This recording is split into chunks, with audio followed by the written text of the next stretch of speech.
Blessed love and peace, my shining family. This is your brother, TLB Ponderedim, from Yala to the world. One God, one love, one people. So, yesterday we were here at Dancing Grandma's house, and of course we were building. We were continuing with two courses past the Linton, and as you can see, that work was beautifully done. And what is left today is uh, it is little amount of work. I think after today, now those who are going to put up the roof are going to take over, after which what will be left is fixing of the windows, the doors, and perhaps what will follow next is plastering, painting, installation of the ceiling, and the house will be complete. So in a couple of days, this house is going to be complete. There will be a celebration here when they will be handing over the key to the dancing grandma and the husband. And all of us now will proceed on to where we came from. So I did promise that in my second video, I'm going to speak about why I quit my job, the company I last worked for. I want to take you quickly and please follow with me so that you get to understand. I was in Nairobi and I took 3 years away from my village. 3 years without uh, coming into contact with my mother. You can imagine.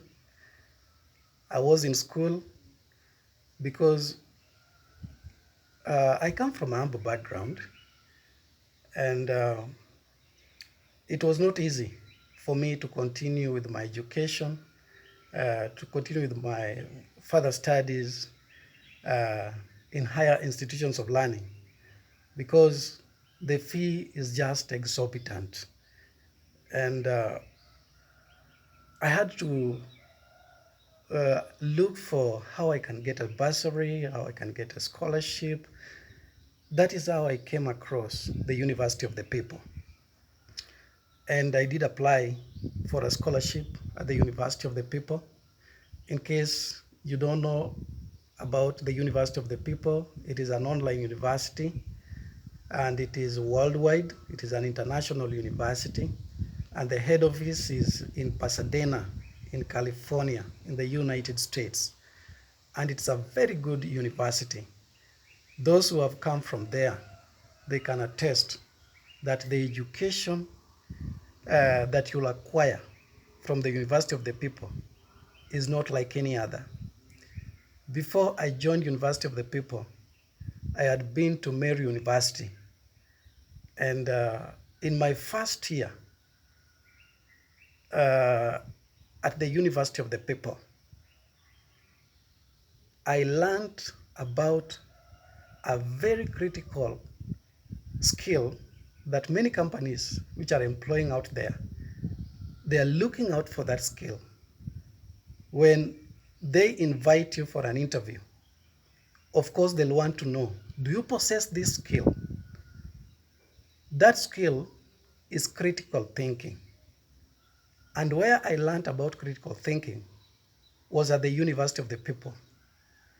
And many other life skills which I came to acquire, I learned them from the University of the People. So I am not belittling Mary University, because it is also a great university. And I do appreciate them for what I learned from there. My journey in Mary University was also amazing.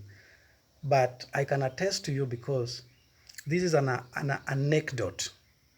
I have been to Mary University, I've been to University of the People, and if I were to refer anyone out there to the university that I have immense knowledge, that this is the university that will change your life, I will tell you, University of the People is the place to be. So, guys, you know what we call critical thinking. And critical thinking is a very important tool which you use for decision making, and you also use it for problem solving. Because critical thinking is as easy as this. When you're solving a problem, or when you have a decision that you want to make, then you must come up with options. You are going to develop options that this problem, I can solve it either in this way, or in that way, or in this other way. You can develop as many options as you can. The more options you develop, the better you are going to solve that problem. So after you develop those options, then you analyze the options. You analyze them based on the merits and merits, and then you go with the best option. That is what we call critical thinking. And if you use that in decision making, you use that in problem solving, you'll be far much ahead. You'll be better than those people who solve problems in one way of thinking, those who make decisions in one way of thinking. Back to my story. After I was away from home for 3 years without seeing my mom, without traveling back home, there was that fear that I had. Upon my graduation, there was the fear that I had traveling back home is that, okay, I have my degree and now I'm traveling home. What else do I have to show? I don't have a job. I don't have a house back in the village. I was afraid. I was afraid that people are going to talk about me. People are going to badmouth me. And I was like, that is something that would really destroy me. That is something that I had a feeling that I was not going to like that kind of thing. So I decided that because I don't have a job, I've searched for a job, I've written applications here and there, and there was no feedback given back, even for those advertisements that were made online. I was making applications, no feedback. I decided to do some research because now when I was traveling back home, I decided that when I go back there, maybe I should think about farming. I should think about poultry farming, because that was something I'd done before when I was a kid, when I was a child, when I was a primary school going child. I tried rearing chickens back home, and it was a business that boomed back then. So I decided that since that is something I've done before, I have some knowledge about it, so let me go and venture into poultry farming. Now, the challenge number one was I didn't have money. And I asked my sister if she could help me with some money, if it is 5,000, because I had understood one thing about business, that businesses are not started big, that business is like a child who's born and then they grow along the way. So business is something that you start small, and then along the way you manage it properly and it grows. So my sister agreed to give me 5,000 Kenya shillings. And you can imagine that 5,000 Kenya shillings, it was the money that was to go and construct a house for my chickens. It was the money because I had done some research about chicken feeds. I came across what we call black soldier fly larvae farming. So I was interested to go and try it. And you know, with black soldier fly larvae farming, there's also a cost of putting up the structure where these flies are going to be reared. And you know, these flies, it's not the flies, it is the larvae. The larvae feeds on organic waste. And organic waste, you know, you will collect them freely from the market, leftovers that you'll find in hotels and even in dump sites. You'll find perhaps tomatoes thrown there. You'll find also onions thrown there. Those are the kind of things that you go and collect, organic waste. You collect them and you go store them until they are rotten, rotten completely, until they have maggots and they have that stinking smell. So when they get to that condition, that is when you take it and feed the larvae with that waste. So I realized that research has it that black soldier fly larvae, the protein content that they have is like no other. It is a protein that you cannot get from any other source to feed your chickens. And you know, it is food for chickens, it is food for dogs, it is food for fish, it is food for pigs. And I thought that that was a game changer, because I would feed my black soldier fly larvae with the food that I collect freely. I wasn't going to spend money, so it was not coming at any cost. Friends, I traveled back home, and when I got there, I realized that because I had used 2,000 Kenya shillings for my transport, and when I arrived home, I had 3,000 Kenya shillings left. That money was too little. I could not do that business with that money. Luckily, I received an important call from Eldoret that there's a job there for me. I traveled to Eldoret. Now, that is where I am coming to.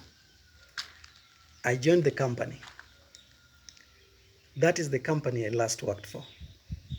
I'm not going to mention the name of the company because I understand, and I've been told that if you mention them, they'll come after you. So guys, now listen to what happened. I have joined the company. I am a new employee.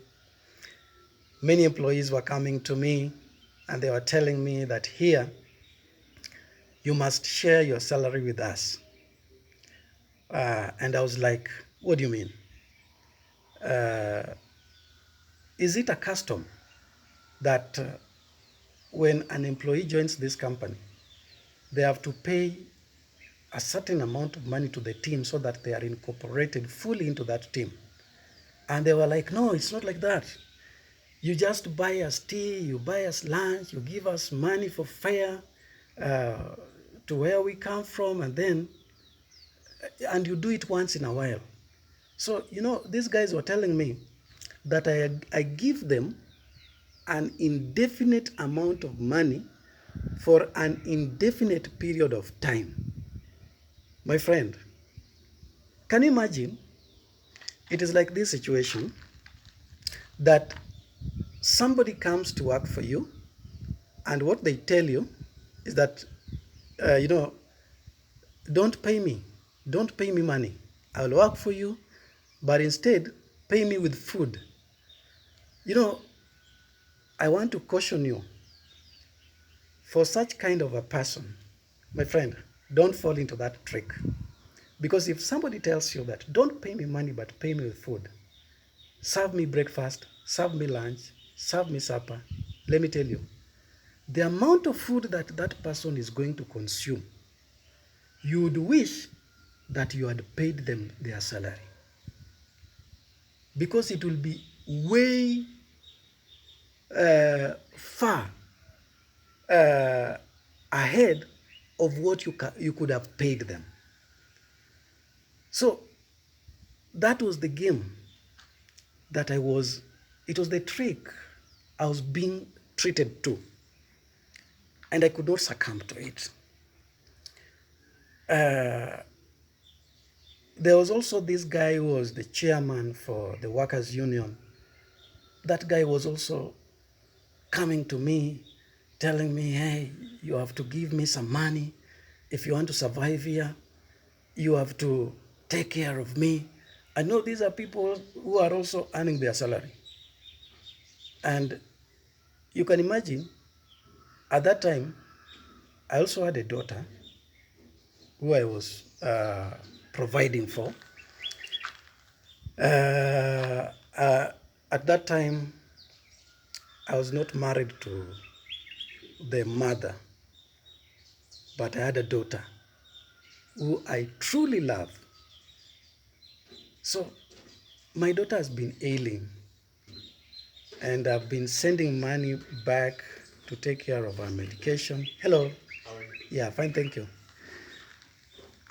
And here, my fellow colleagues asking me that the little money that I am paid for the service that I render to this company, I must share with them. I was like, how are these people like? Why are they uh, like this? Why do they want to cause me trouble? Why do they want to humiliate me this much? Are these guys human? So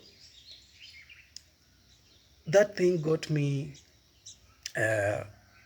wondering, what kind of company is this?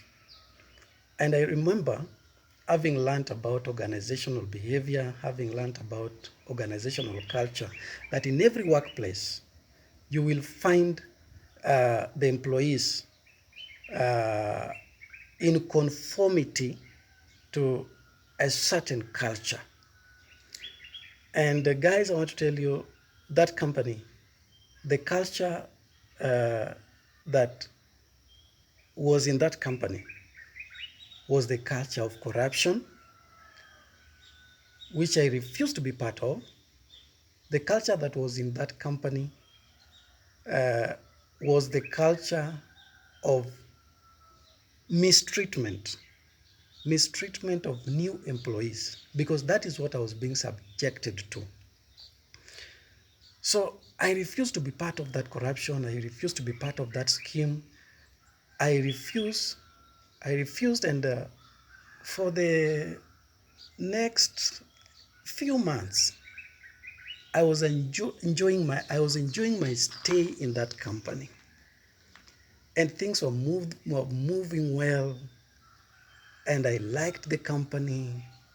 I used to feel that this is the best company that I've ever worked for.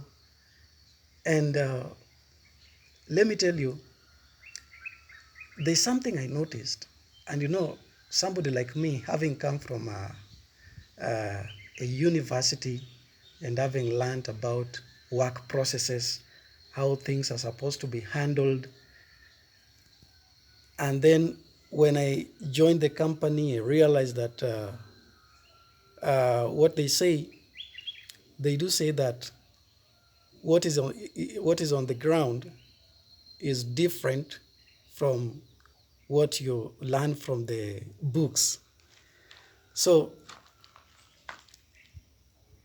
I found out that in that company, there was what we call customer disloyalty that was being instigated every other time. Also, the other thing was an hygienic condition. And okay, let me tell you, the company was a bakery, and I will not mention the name of the company for safety reasons, because I am told that if I do so, they will come after me. So look here. There is a process that is supposed to be followed when employees are visiting the toilet. They are supposed to come out of production, go to the changing rooms, put off their, remove their shoes, wear slippers, then proceed to the toilet. After they visit the toilet, which are supposed to be very clean, they come, wash their hands using hand washing soap, then put on their production shoes, then go back to production. What I realized was happening there was a blatant disregard for hygiene, because you'd find the toilets were not always clean.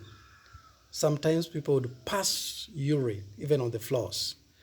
And when the employees were visiting the toilet from the production area, they would not even change their production shoes to wear slippers. They go straight with their production shoes to the toilets. They step on the urine. When they come back, there was no hand washing soap. So they go back with dirty hands to continue handling bread with those dirty hands. Why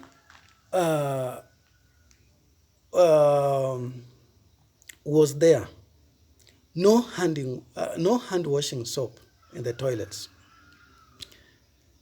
You know, those employees, whenever they find the hand washing soap placed in the toilets, they would steal it.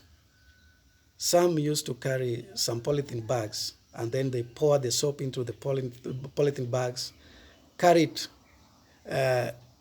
it home.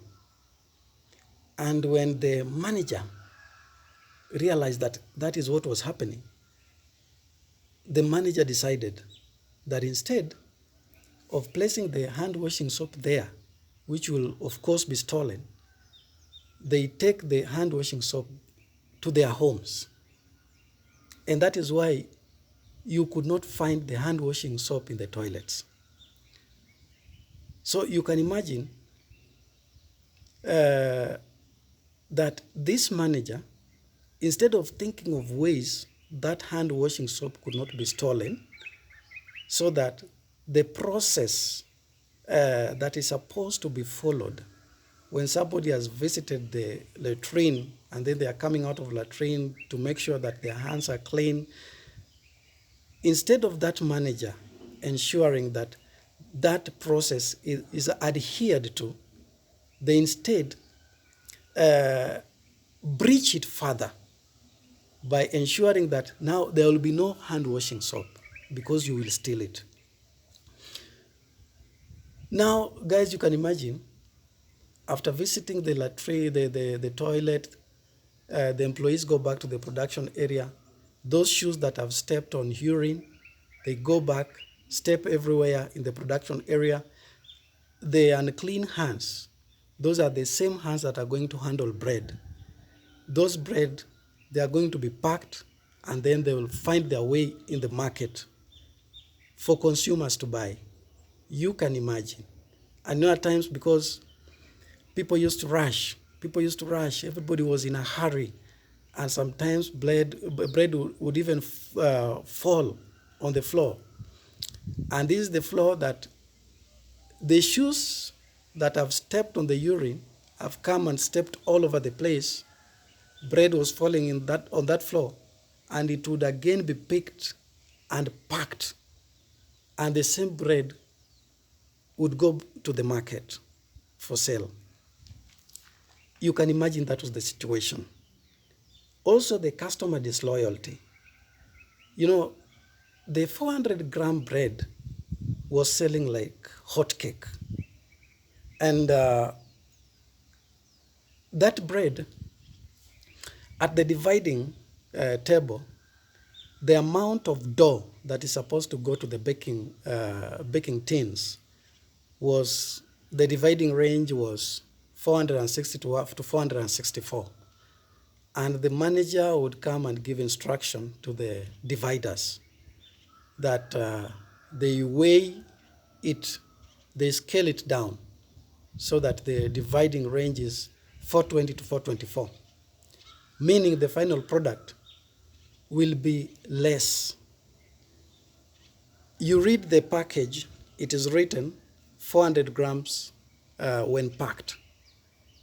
But in real sense, because there was a breach in the dividing range and the final product now weigh very less, now you'll find that when it is packed, the bread would weigh 380, 385, thereabout, meaning something like 20 grams, 15 grams is stolen from customers. Let me ask you, how many customers, when they buy bread, they go with the weighing scale and weigh that bread to ensure that what is written in the package is actually what they buy? There's no customer who does that.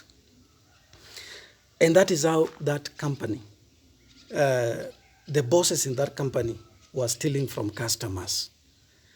I realized about that and I said, no. When it came to my knowledge, I said, I have to write a letter, an anonymous letter, and inform the head office about what was going on there. I wrote a letter, and that letter sent some people home.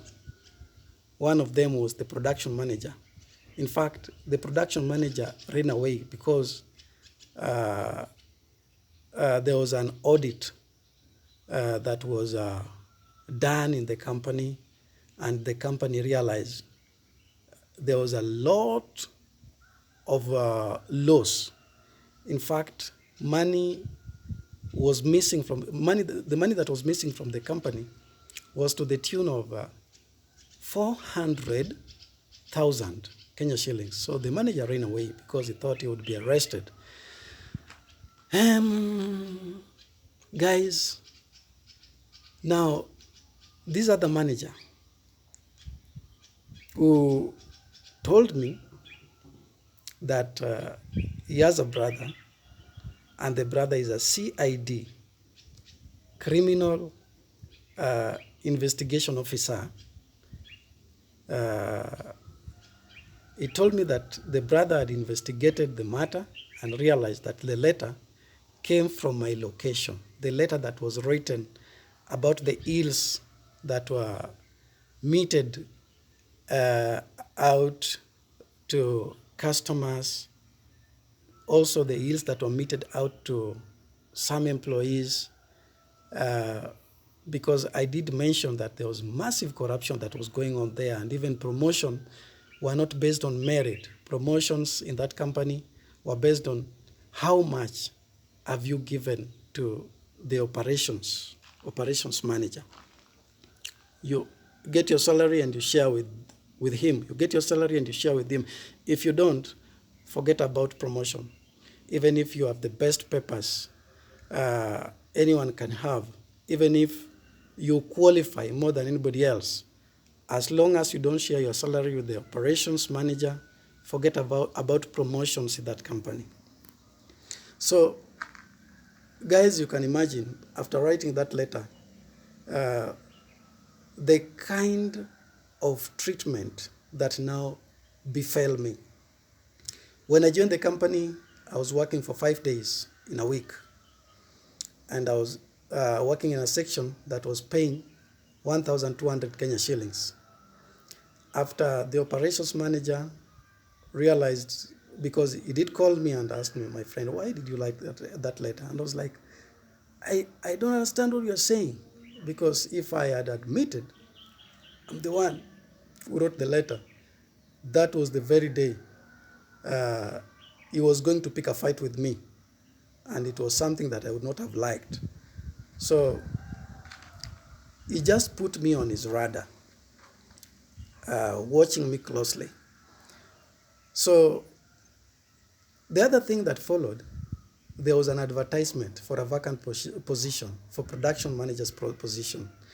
I applied for that position. I gave them my certificate, my degree, my high school certificate, and I qualified for that job more than anybody else. And remember, there were some people this operations manager was taking bribe from and promising them when a job like that comes up, they will be offered that job. I, myself, was never given any money to the operations manager, now was standing a better chance to become the production manager. That is something the operations manager did not like. And now that was when I applied for that position, now that marked, it was like I had crossed the red line, and he started fighting me fiercely. My working days was reduced to 4 days from 5 days. It was reduced to 4 days, 4 days a week. I was again placed in a section that was paying 1,000 Kenya shillings. All of a sudden, a deduction was imposed on me, a deduction that I did not understand where it came from. 12,000 deduction. You can imagine. I have done nothing wrong, and I was being told that if you cannot sign this deduction, then leave this company. Go and never come back. I signed it. They started deducting my pay. Every time I was paid that 1,000, they were deducting 300 Kenya shillings. Every time I go to work, from my salary, 300 Kenya shillings was being deducted, meaning I took home 700 Kenya shillings. And you can imagine that's the money I'm supposed to send to take care of my daughter's treatment. You can imagine that's the money I'm supposed to share with my mom back home, because I had been sending the money. That is the money that is supposed to pay my rent. That is the money that is supposed to, I am to feed on. So, guys, things became tough. To make it worse, my work days were again reduced to 3 days in a week. I could not pay rent. I could not buy 3 days in a week. And you can imagine, it is 3 days in a week, and 300 Kenya shillings is being deducted from my pay. I had 2-month arrears for rent. And the landlord was like, when he came to collect now rent for the 3rd month, I still could not pay.